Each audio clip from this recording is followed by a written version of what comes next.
Hello everyone, Jonathan again here, about to talk to you guys about the Return of the King, Chapter 1. Chapter 1, Masculinity on Trial. Masculinity is not collapsing loudly. It is eroding quietly. James did not notice it at first. No man ever does.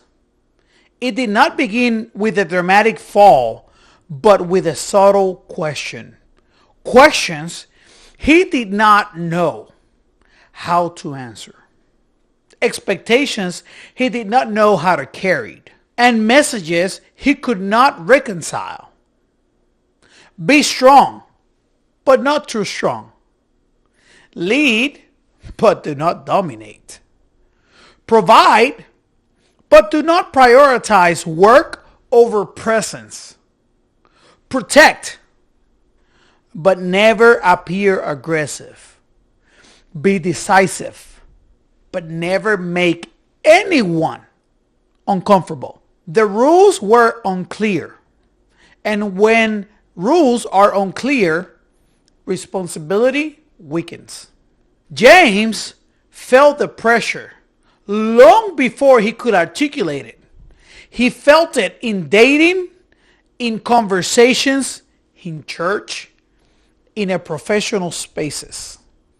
He felt it in silence, in arguments he did not understand, and in expectations that seemed to shift mid-sentence.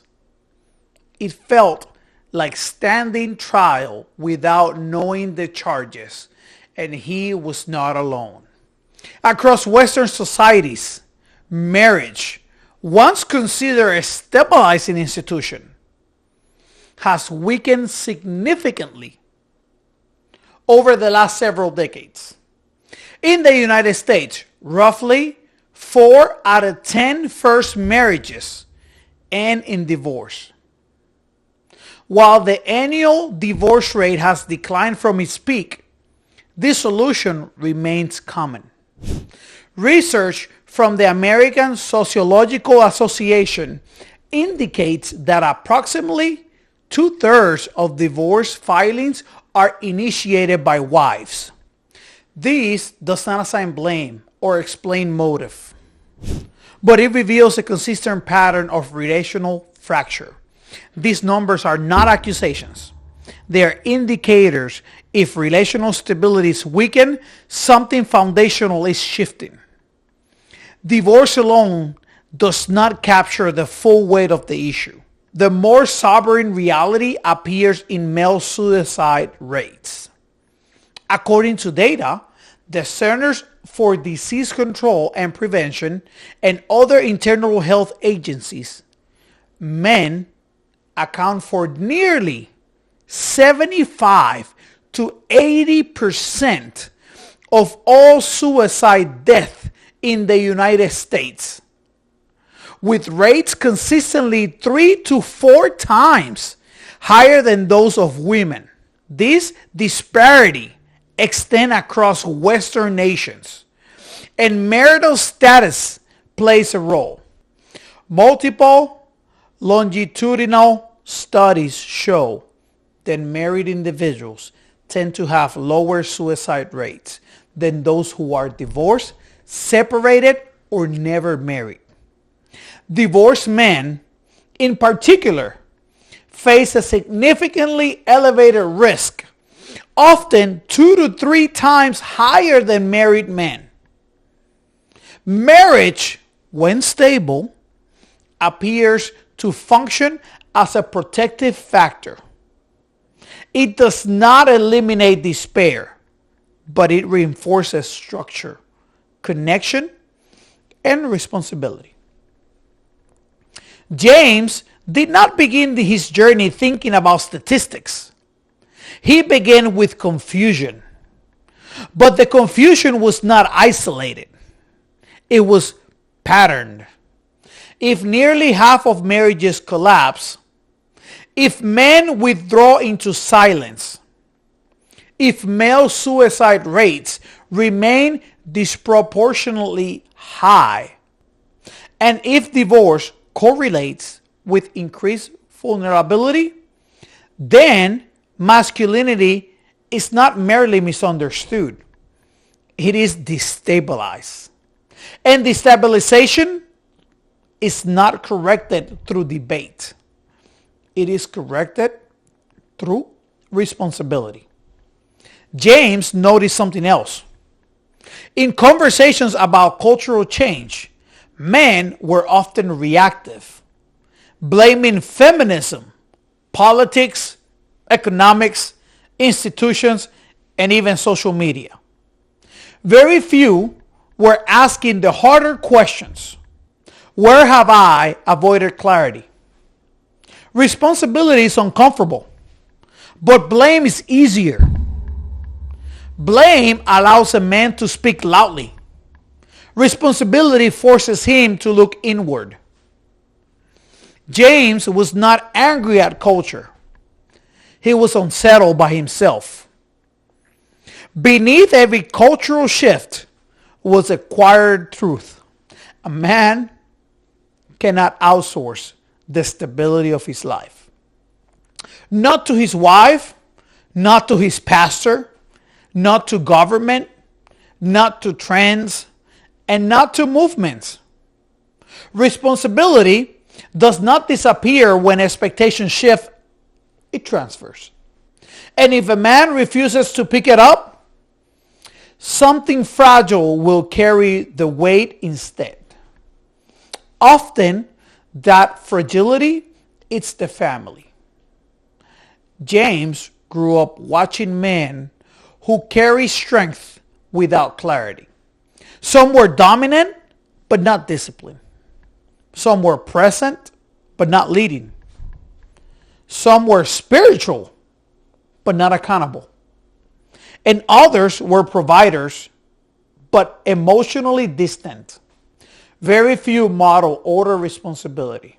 Masculinity, in his experience, was easier loud or silent, rarely steady. The world offered two distorted images: the aggressive man or the apologetic man. One controlled, the other retreat. But neither reflect what Scripture described as strength under authority. The more James examined cultural discourse, the more he noticed something subtle. Masculinity was constantly being evaluated, but rarely defined.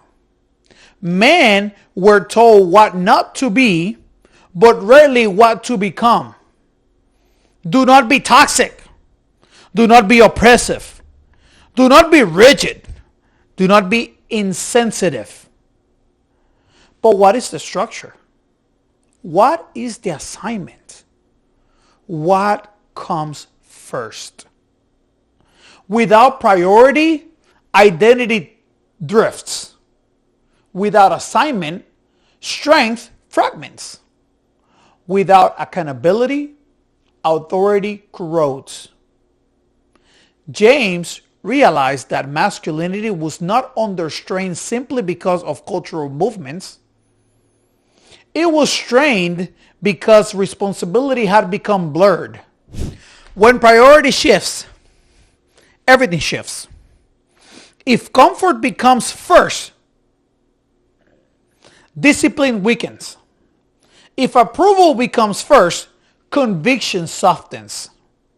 If safety becomes first, courage hesitates. If emotion becomes first, structure dissolves. James began asking harder questions. What if the crisis is not that masculinity is too strong, but that is not order? What if men are not too dominant, but unanchored? What if the issue is not aggression, but abdication? The statistics were not political ammunition. They were evidence of instability. Men dying at disproportionate rates. Families dissolving at common pace. Homes losing structure Boys growing up without steady models. Fathers uncertain of their role. Husbands hesitant to lead. And churches cautious to clarify. James felt something shift within him. Not anger, but clarity. If the home destabilizes, culture follows. If men destabilize, homes followed. The crisis of masculinity will not be solved through louder arguments. It will be solved through reorder priorities. And priority always began with submission. Submission to God's authority. Submission to truth. And submission to responsibility. Not submission as weakness, but as alignment. James did not need to win cultural debates. He needed to answer before God, because one truth became unavoidable. Responsibility cannot be inherited, outsourced, or negotiated. It must be carried. And when it's carried faithfully, it stabilizes what is fragile. Masculinity was on trial, but not in the way he first assumed. It was not culture interrogating men. It was history, consequence, and generational outcome. It was the quiet question, will you stand? Not loudly, not angrily, but steadily. And the more James sat with that question, the more he realized something deeper. The trial was never external. It was internal. And the verdict would be written in the stability of the next generation. Thank you for joining me. This was chapter 1, The Return of the King, by yours truly, Jonathan Valentin. Appreciate you.